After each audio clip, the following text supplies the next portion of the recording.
بسم اللہ الرحمن الرحیم۔ پچھلے لیکچر میں ہم نے پڑھا کہ کس طرح اللہ تعالیٰ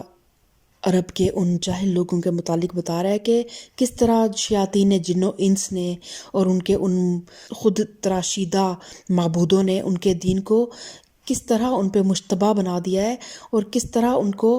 اس کبھی فعل پہ ابھار دیا ہے کہ وہ اپنی اولاد تک کو قتل کرنے سے نہیں چوکتے ان معبودوں کو خوش کرنے کے لیے۔ پھر ان کے بارے میں اللہ تعالیٰ فرماتا ہے کہ اگر اللہ چاہتا تو یہ ایسا نہ کرتے، لہٰذا انہیں چھوڑ دو کہ اپنی افترا پردازیوں میں لگے رہیں، کیونکہ اگر اللہ چاہتا کہ وہ ایسا نہ کرے نا تو وہ کبھی ایسا کر ہی نہیں سکتے تھے، لیکن کیونکہ اللہ کی مشیت یہی ہے کہ جو شخص جس راستے پہ چلنا چاہتا ہے اسے اس راستے پہ جانے کا موقع دیا جائے۔ اللہ نے صحیح اور غلط بتا دیا ہے، چھانٹ کے واضح رکھ دیے ہیں۔ اب انسان کے لیے دونوں دروازے کھلے ہوئے ہیں کہ وہ کس دروازے کے لیے اپنے آپ کو آمادہ کرتا ہے۔ تو اسی لیے یہ سب کچھ ہو رہا ہے کہ اسی وجہ سے یہ لوگ اس طرح اتنی کھلی گمراہی میں اور اتنی دور کی گمراہی میں جا کے گر گئے ہیں۔ تو بس اگر یہ لوگ تمہارے سمجھانے سے نہیں مانتے اور ان افطرا پردازیوں پر ہی اصرار کرتے ہیں تو جو کچھ یہ کرنا چاہتے ہیں انہیں کرنے دیں اور ان کے پیچھے پڑنے کی ضرورت نہیں ہے، کیونکہ اللہ تعالیٰ نے سورہ بقرہ میں فرمایا نا کہ اللہ تعالیٰ نے ان کے کانوں پہ اور دلوں پہ مہر لگا دی ہے، تو بس یہ ویسے ہی لوگ ہیں۔ تو آج ہم سورہ انعام آیت نمبر 138 سے اپنے لیکچر کا آغاز کریں گے۔ ربی اشرح لی صدری ویسر لی امری واحلل عقدۃ من لسانی یفقہوا قولی ربی زدنی علما۔ اعوذ باللہ من الشیطان الرجیم، بسم اللہ الرحمن الرحیم۔ وقالوا هذه انعام وحرث حجر لا يطعمها الا من نشاء بزعمهم وانعام حرمت ظهورها وانعام لا يذكرون اسم الله عليها افتراء عليه سيجزيهم بما كانوا يفترون۔ کہتے ہیں یہ جانور اور یہ کھیت محفوظ ہیں، انہیں صرف وہی لوگ کھا سکتے ہیں جنہیں ہم کھلانا چاہیں، حالانکہ یہ پابندی ان کی خود ساختہ ہے۔ یعنی عرب کا قاعدہ کیا تھا کہ بعض جانوروں کے متعلق انہوں نے خود سختہ پابندیاں لگائی ہوئی تھی، اور بعض کھیتوں کے متعلق بھی کہ ان کی پیداوار کے متعلق وہ منت مان لیتے تھے کہ یہ فلاں آستانے یا فلاں حضرت کی نیاز کے لیے مخصوص ہیں، اور یہی ان کا جانوروں کے لیے بھی ہوتا تھا کہ یہ بعض لوگوں کے لیے مخصوص ہیں۔ اس نیاز کو ہر ایک نہیں کھا سکتا تھا، بلکہ اس کے لیے ان کے ہاں ایک مفصل ضابطہ موجود تھا جس کی روح سے مختلف نیازوں کو مختلف قسم کے لوگ کھا سکتے تھے۔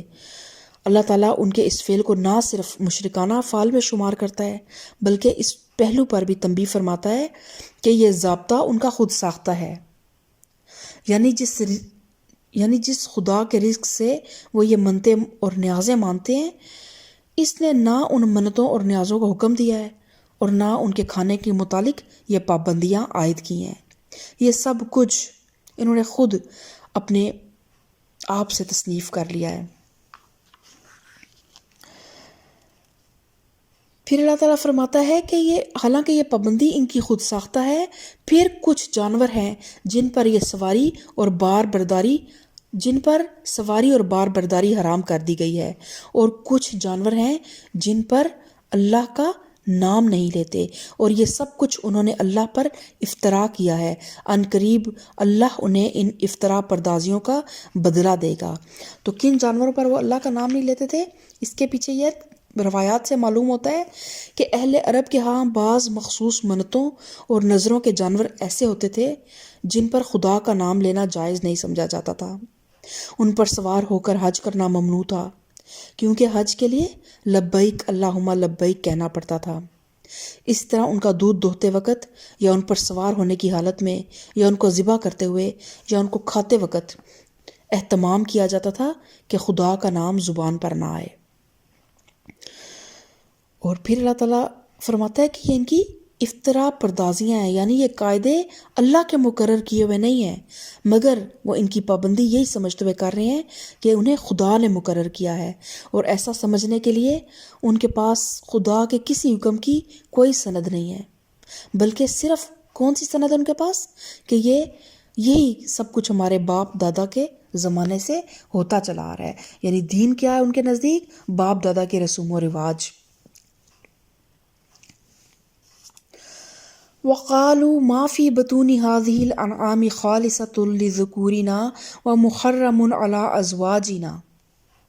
وَإِن يَكُن مَيْتَةً فَهُمْ فِيهِ شُرَكَاءُ سَيَجْزِيهِمْ وَصْفَهُمْ إِنَّهُ حَكِيمٌ عَلِيمٌ۔ اور کہتے ہیں کہ جو کچھ ان جانوروں کے پیٹ میں ہے یہ ہمارے مردوں کے لیے مخصوص ہے اور ہماری عورتوں پر حرام، لیکن اگر وہ مردہ ہو تو وہ دونوں اس کھانے میں شریک ہو سکتے ہیں۔ یہ باتیں انہوں نے خود گھڑ لی ہیں، ان کا بدلہ اللہ انہیں دے کر رہے گا، یقیناً وہ حکیم ہے اور سب باتوں کی اسے خبر ہے۔ تو اہل عرب کے ہاں منتوں اور نظروں نیازوں کے جانوروں کے متعلق جو خود ساختہ شریعت تھی، اس کا ایک رول یہ بھی تھا کہ ان جانوروں کے پیٹ سے جو بچہ پیدا ہوگا نا، اس کا گوشت صرف مرد کھا سکتے ہیں، عورتوں کے لیے ان کا کھانا جائز نہیں ہے۔ لیکن اگر وہ بچہ مردہ ہو یا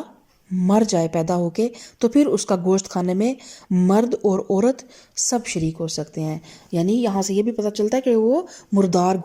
مردار جانور کا گوشت کھا لیتے تھے۔ قد خسر الذین قتلوا اولادهم صفحا بغیر علم وحرموا ما رزقهم اللہ افتراء علی اللہ قد ضلوا وما كانوا مہتدین۔ یقیناً خسارے میں پڑ گئے وہ لوگ جنہوں نے اپنی اولاد کو جہالت اور نادانی کی بنا پر قتل کیا اور اللہ کے دیے ہوئے رزق کو اللہ پر افطرا پردازی کر کے حرام ٹھہرا لیا۔ یقیناً وہ بھٹک گئے اور وہ ہرگز راہ راست پانے والوں میں سے نہ تھے۔ یعنی اگر وہ لوگ جنہوں نے یہ رسم و رواج گھڑے تھے تمہارے باپ دادا تھے، تمہارے مذہبی بزرگ تھے، تمہارے پیشوا اور سردار تھے، لیکن حقیقت بہرحال حقیقت ہے کہ ان کے ایجاد کیے ہوئے غلط طریقے صرف اس لیے مقدس اور صحیح نہیں ہو سکتے کہ وہ تمہارے اسلاف اور بزرگ تھے۔ جن ظالموں نے قتل اولاد جیسے وحشیانہ فعل کو رسم بنا دیا ہو اور دین کا حصہ بنا دیا ہو، جنہوں نے خدا کے دیے ہوئے رزق کو خواہ مخواہ بندوں کے لیے حرام کر دیا ہو، جنہوں نے دین میں اپنی طرف سے نئی نئی باتیں شامل کر کے اللہ کی طرف منسوب کی ہوں، وہ آخر فلاح یاب اور راست رو کیسے ہو سکتے ہیں؟ چاہے وہ تمہارے اسلاف اور بزرگ ہی کیوں نہ ہوں، تمہارے لیے کتنے ہی قابل احترام کیوں نہ ہوں، بہرحال تھے وہ گمراہ، اور اپنی اس گمراہی کا برا انجام وہ دیکھ کر رہیں گے۔ وَهُوَ الَّذِي أَنشَأَ جَنَّاتٍ مَّعْرُوشَاتٍ وَغَيْرَ مَعْرُوشَاتٍ وَالنَّخْلَ وَالزَّرْعَ مُخْتَلِفًا أُكُلُهُ وَالزَّيْتُونَ وَالرُّمَّانَ مُتَشَابِهًا وَغَيْرَ مُتَشَابِهٍ كُلُوا مِن ثَمَرِهِ إِذَا أَثْمَرَ وَآتُوا حَقَّهُ يَوْمَ حَصَادِهِ وَلَا تُسْرِفُوا إِنَّهُ لَا يُحِبُّ الْمُسْرِفِينَ۔ وہ اللہ ہی ہے جس نے طرح طرح کے باغ اور تاکستان اور نخلستان پیدا کیے، کھیتیاں اگائیں جن سے قسم قسم کے معقولات حاصل ہوتے ہیں، زیتون اور انار کے درخت پیدا کیے جن کے پھل صورت میں مشابہ اور مزے میں مختلف ہوتے ہیں، کھاؤ ان کی پیداوار جب کہ یہ پھلیں، اور اللہ کا حق ادا کرو جب ان کی فصل کاٹو، اور حد سے نہ گزرو کہ اللہ حد سے گزرنے والوں کو پسند نہیں کرتا۔ پھر وہی ہے جس نے مویشیوں میں سے وہ جانور بھی پیدا کیے جن سے سواری اور بار برداری کا کام لیا جاتا ہے، اور وہ بھی جو کھانے اور بچھانے کے کام آتے ہیں۔ اور یہاں پہ جانور کے لیے بچھانے کے لیے فرش کا لفظ استعمال ہوا، وَمِنَ الْأَنْعَامِ حَمُولَةً وَفَرْشًا، تو اصل میں لفظ فرش استعمال ہوا ہے، اور جانوروں کو فرش کہنا یا تو اس رعایت سے ہے کہ وہ چھوٹے قد کے ہیں اور زمین سے لگے ہوئے چلتے ہیں، یا ان کا زمین کے رخ کے ہی ان کا پوسچر ہوتا ہے، یا اس رعایت سے کہ وہ ذبح کے لیے زمین پر لٹائے جاتے ہیں، یا اس رعایت سے کہ ان کی کھالوں اور ان کے بالوں سے فرش بنائے جاتے ہیں، یا فرش پر بچھانے کے لیے کارپٹس اور قالین بنائے جاتے ہیں، تو اس لیے ان کے لیے یہ لفظ استعمال ہوا۔ تو اللہ تعالیٰ فرماتا ہے کہ کھاؤ ان چیزوں میں سے جو اللہ نے تمہیں بخشی ہیں، اور شیطان کی پیروی نہ کرو کہ وہ تمہارا کھلا دشمن ہے۔ اور اگر آپ اب سلسلہ کلام کو غور سے دیکھیں تو صاف معلوم ہوتا ہے کہ یہاں اللہ تعالیٰ 3 باتیں ذہن نشین کرا رہا ہے۔ ایک یہ کہ یہ باغ اور کھیت اور یہ جانور جو تمہیں حاصل ہیں، یہ سب اللہ کے بخشے ہوئے ہیں، کسی دوسرے کا اس بخشش میں کوئی حصہ نہیں ہے، اس لیے بخشش کے شکریہ میں بھی کسی کا کوئی حصہ نہیں ہو سکتا۔ دوسرا یہ کہ جب یہ چیزیں اللہ کی بخشش ہیں تو ان کے استعمال میں اللہ ہی کے قانون کی پیروی ہونی چاہیے، کسی دوسرے کو حق نہیں پہنچتا کہ ان کے استعمال پر اپنی طرف سے حدود مقرر کر دے۔ اللہ کے سوا کسی اور کی مقرر کردہ رسموں کی پابندی کرنا اور اللہ کے سوا کسی اور کے آگے شکر نعمت کے نظر پیش کرنا دراصل حد سے گزرنا ہے، اور یہی شیطان کی پیروی ہے۔ تیسرا یہ کہ یہ سب چیزیں اللہ نے انسان کے کھانے پینے اور استعمال کرنے کے لیے ہی پیدا کی ہیں، اس لیے پیدا نہیں کی کہ انہیں خواہ مخواہ حرام کر لیا جائے، اور اپنے اوہام اور قیاسات کی بنا پر جو پابندیاں لوگوں نے اللہ کے رزق اور اس کی بخشی ہوئی چیزوں کے استعمال پر عائد کر لی ہیں، وہ سب منشاء الہی کے خلاف ہیں۔ یعنی اللہ تعالیٰ اس چیز کو پسند نہیں کرتا کہ اس نے اپنے بندوں کے لیے جو چیزیں حلال پیدا کی ہیں اور ان میں پتہ نہیں کتنے فوائد ہیں، لیکن خود انسانوں نے اپنے آپ پہ وہ چیزیں حرام ٹھہرا لی ہیں، تو یہ چیز بھی اللہ تعالیٰ کو سخت ناپسند ہے۔ پھر عرب کی ایک اور توہم پرستی کا ذکر ہو رہا ہے۔ اللہ تعالیٰ فرماتا ہے ثمانیۃ ازواج من الضأن اثنین ومن المعز اثنین قل الذکرین حرم ام الانثیین اما اشتملت علیہ ارحام الانثیین نبئونی بعلم ان کنتم صادقین۔ یہ 8 نر و مادہ ہیں، 2 بھیڑ کی قسم سے ہیں اور 2 بکری کی قسم سے۔ اے محمد صلی اللہ علیہ وسلم، ان سے پوچھو کہ اللہ نے ان کے نر حرام کیے ہیں یا مادہ، یا وہ بچے جو بھیڑوں اور بکریوں کے پیٹ میں ہوں۔ ٹھیک ٹھیک علم کے ساتھ مجھے بتاؤ اگر تم سچے ہو۔ یعنی کہ گمان اور وہم یا آبائی روایات پیش نہ کرو، بلکہ سچے علم کے ساتھ بتاؤ، جو تمہارے پاس کوئی اتھینٹک علم ہے وہاں سے بتاؤ کہ کس نے یہ ان کے نر حرام کیے ہیں اور مادہ حلال کیے ہیں، یہ جو رولز تم نے بنائے ہیں۔ اور اسی طرح 2 اونٹ کی قسم سے ہیں اور 2 گائے کی قسم سے، پوچھو ان کے نر اللہ نے حرام کیے ہیں یا مادہ، یا وہ بچے جو اونٹنی اور گائے کے پیٹ میں ہوں۔ کیا تم اس وقت حاضر تھے جب اللہ نے ان کے حرام ہونے کا تمہیں حکم دیا تھا؟ پھر اس شخص سے بڑھ کر ظالم اور کون ہوگا جو اللہ کی طرف سے منسوب کر کے جھوٹی بات کہے تاکہ علم کے بغیر لوگوں کی غلط رہنمائی کرے۔ یقیناً اللہ ایسے ظالموں کو راہ راست نہیں دکھاتا۔ اور یہ سوال اس تفصیل کے ساتھ ان کے سامنے اس لیے پیش کیا گیا ہے کہ خود اپنے ان توہمات کی غیر معقولیت ان پہ اپنے آپ واضح ہو جائے، کہ یہ بات کہ ایک ہی جانور کا نر حلال ہو اور اس کی مادہ حرام، یا مادہ حلال ہو اور نر حرام ہو، یا جانور خود حلال ہو مگر اس کا بچہ حرام، یہ صریحاً ایسی نامعقول بات ہے کہ عقل سلیم اسے ماننے سے انکار کرتی ہے، اور کوئی ذی عقل انسان یہ تصور نہیں کر سکتا کہ اللہ نے ایسی لغویات کا حکم دیا ہوگا۔ پھر جس طریقے سے قرآن نے اہل عرب کو ان کی ان توہمات کی غیر معقولیت سمجھانے کی کوشش کی ہے، اس طریقے سے دنیا کی ان دوسری قوموں کو بھی ان کے توہمات کی لغویات پر متنبہ کیا جا سکتا ہے، جن کے اندر کھانے پینے کی چیزوں میں حرمت و حلت کی غیر معقول پابندیاں اور چھوت چھات کی قیود پائی جاتی ہیں۔ جیسے اب ہندو مذہب میں آپ دیکھتے ہیں کہ وہ لوگ گوشت نہیں کھاتے، اور وہ اکثر ان لوگوں کو بہت زیادہ ناپسند کر رہے ہوتے ہیں جو وہ ماس خور ہیں، جنہیں وہ گوشت خور لوگوں کو وہ ماس خور کہتے ہیں۔ تو اللہ تعالیٰ نے تو ہر چیز جو بھی اس کائنات میں پیدا کی ہے وہ انسان کے لیے، اس کے فائدوں کے لیے، اس کی ضیافت کے لیے، اس کو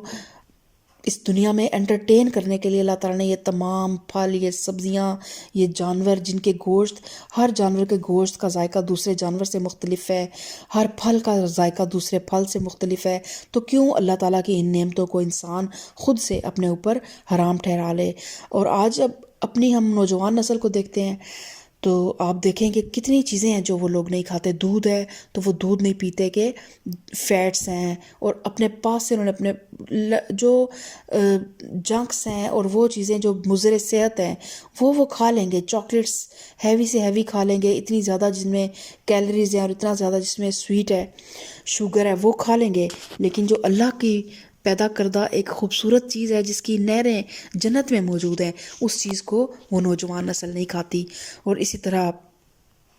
گوشت میں بھی صرف چکن کو زیادہ پسند کرتے ہیں، اور جو ایک خالص چیز ہے، جو ایک سمجھ لے کہ طاقت والا گوشت ہے، وہ گائے کا یا بکرے کا گوشت ہے، تو اکثر ہماری بچیاں ان دونوں جانوروں کے گوشت کو پسند نہیں کرتی۔ تو بس اس میں یہ ہے کہ بچپن سے ہی اپنے بچوں کو چھوٹی ایج سے ہر چیز کھلانے کی کوشش کریں، ان کی ایٹنگ ہیبٹس کو ڈیولپ کریں، ان کے ٹیسٹ کو ڈیولپ کریں، اپنے ساتھ دسترخوان پہ بٹھا کے جو آپ کھا رہے ہیں تھوڑا سا وہ پورشن اپنے بچے کی پلیٹ میں بھی ڈالیں۔ ایک تو بچے کو مل جل کے کھانے کے مینرز آئیں، دوسرا ان کا ٹیسٹ ڈیولپ ہو اور وہ سب کچھ کھائیں۔ آپ دیکھیں کہ کتنی معمولی باتیں ہیں جن کو اللہ تعالیٰ نے بیان کیا، اور پھر اللہ تعالیٰ ان سب باتوں کے کرنے والے کو کیا فرماتا ہے کہ یہ ظالم ہے جو ایسی باتیں کرتے ہیں۔ تو اللہ تعالیٰ پھر فرماتا ہے کہ اللہ تعالیٰ ظالموں کو راہ راست نہیں دکھاتا۔ بات دراصل یہ ہے کہ آج ہم خود بھی جو ہے نا بہت ساری توہمات کا شکار بھی ہو چکے ہیں، اور بہت دین ہمارے پاس اصل حالت میں موجود نہیں ہے۔ جب پاکستان اور انڈیا اکٹھے تھے، بر صغیر پاک و ہند جب ایک تھے، تو بہت سی ہندوانہ رسومات ہمارے دین میں شامل ہو گئیں، اور پھر ایسی رسمیں آ گئیں۔ آپ دیکھیں کہ شب برات جس میں ہم آتش بازی کرتے ہیں، اور مسلمانوں کی جو ہے محلوں اور گلیوں سے بھی رات گئے زور سے پٹاخے چھوٹنے کی آوازیں آ رہی ہوتی ہیں، نہ کسی مریض کی بیماری کا خیال کیا جاتا ہے، نہ کسی معصوم بچے کے آرام کا خیال کیا جاتا ہے۔ تو یہ کیا ہے؟ کیا یہ دین ہے؟ یہ وہی دین ہے جیسے اہل عرب کا تھا، صرف تالیاں اور سیٹیاں اور ناچ گانا۔ دین انٹرٹینمنٹ کا نام نہیں ہے، دین ایک بے حد سنجیدہ ٹاپک ہے، ایک بے حد سنجیدہ